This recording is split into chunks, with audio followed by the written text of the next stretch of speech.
This tiny house is 300 square feet and has almost everything you need. Hi, I'm Nick and I'm an architectural designer. Today we're going to break down a tiny house that we designed and go through all of the design process with you. So the first thing we did, because this is kind of an imaginary project, was set ourselves with constraints. Typically, you'll have constraints by your site, your zoning, whatever that might be. For us, we did a building constraint, just limiting the project size to 12 feet by 24 feet. In doing so, we then just took that square footage and that volume, extruded it up to a living height of 8 feet, so for your typical ceiling height. From there, we divided it into 3 primary volumes, which we then started to play with the forms of the roof and pushing and pulling a little bit to create some interest while also creating some bias to the form, allowing you to frame some views and just have some hierarchy within the building. So although it is a tiny house at under 300 square feet, it still has all of the necessities that are pretty common for a normal house. So you have a full bathroom, a mudroom, kitchen, and living room that are kind of connected. And then you have a full height lofted bedroom space that actually has full ceilings, so you're able to stand up in most of the space of the bedroom. The first floor has all of the primary living spaces, starting with the mudroom that also functions as your entry, while at the same time functioning as like a utility room for storage of clothing, a laundry room, as well as where the electrical panel and hot water tank would be, all located kind of in the dirty part of the house, your main entry, which is where most people dump off their muddy boots or whatever. So we tried to consolidate all that into one space.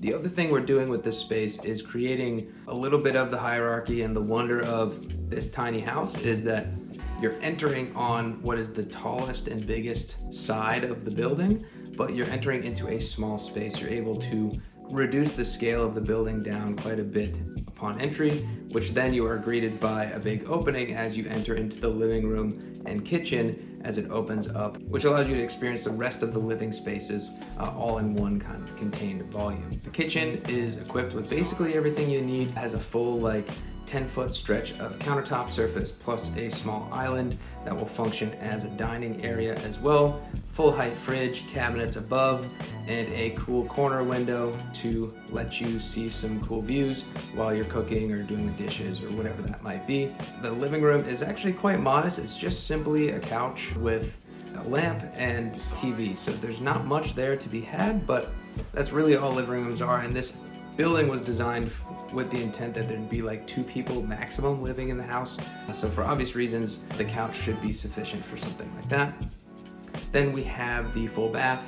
Pretty standard actually. It's just a full walk-in shower, a wall-hung toilet, and then your sink and vanity. What divides the 2 spaces, so the utility spaces of the bathroom and your mudroom entry, and then the kind of primary living space, we have what we're calling a service or utility wall. Basically, we just packed out a big built-in bookshelf, and that's going to contain all of the extra stuff, meet some of the storage needs that you might have. So all your books, TV can kind of be mounted and nestled into that as well. We're also actually sneaking a desk into that space, so you have the ability to still have a pretty normal desk that's kind of unobstructed by other design restraints that might impact your space in having a full desk. Along this wall, we also have a librarian's ladder that will be on a track system to kind of go from side to side, allowing you to reach all of the higher shelves. Additionally, that will function as your primary means to get into the lofted space for the bedroom. The bedroom is entered similar to how we entered the house as a whole. You enter into a little bit of a tighter space, which you are then greeted by a large window. We have, I believe it's 5 foot by 5 foot square window right over the bed. You can see that there is also some additional storage kind of on the back side of that utility wall. And then on top of that, the bed is kind of nestled into this little reading nook that we have lifted above the bed, so you have a better perspective of what it's like to be sitting up against that window, and it's kind of unobstructive to the rest of the space, and allows you to also have the steps kind of function as a nightstand, for example, and just give you a really good view outside and really brighten up the space because you're going to let all that light in.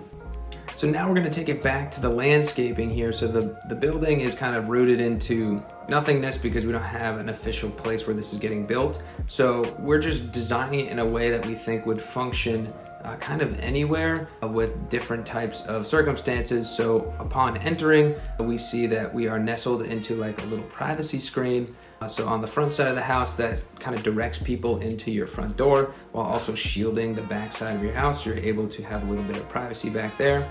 That's also on the back side going to function as maybe a means to grow some vegetation or some vegetables or something up that, but also kind of letting you see just a little bit, but not too much of the activity going on between the two. Making our way to the back, we have a full deck going across the entire length of the building. This is to just service as like an extension of the house. So you can sit out there, have a fire, again, grow some vegetables, maybe throw a grill out there, but be able to enjoy whatever the surrounding might be.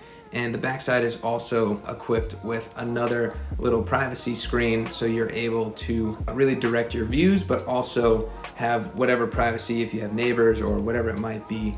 But it also just kind of helps cradle the backyard and that space a bit and gives it some of a defining edge, which otherwise it would be kind of like open to everything. So it's easier to establish those types of connections by having those privacy screens. So this house was basically just a case study to see what we could do with the given restrictions. Selfishly, it was kind of designed for myself, just knowing what my needs might be like. So obviously for other people, the needs would be different and the project would be approached in a completely different way, potentially, given what you might prioritize over certain things. For me, I really like the idea of keeping the tiny house actually quite open. That's not an enormously common concept with tiny houses. They often have a lot of little compartmentalized spaces, and being able to really have a gracious kitchen and living space was important in this design process, while also having kind of a full height ceiling in the bedroom to be able to stand up and experience that. You're not crawling into bed or anything like that. So those were the two things I felt were most important when designing this project. And ultimately, it was just a fun exercise to see what we could do with all of these constraints, especially considering the housing market is pretty terrible right now. So finding ways to get all the juice out of what makes a house and livable and comfortable, and really condense that down into something smaller that's also more affordable. This was a pretty exciting case study to see how that all played out. Let me know what you guys think about the space, and if there's other spaces you'd like to see in the future, put that down in the comments below. Thanks for watching.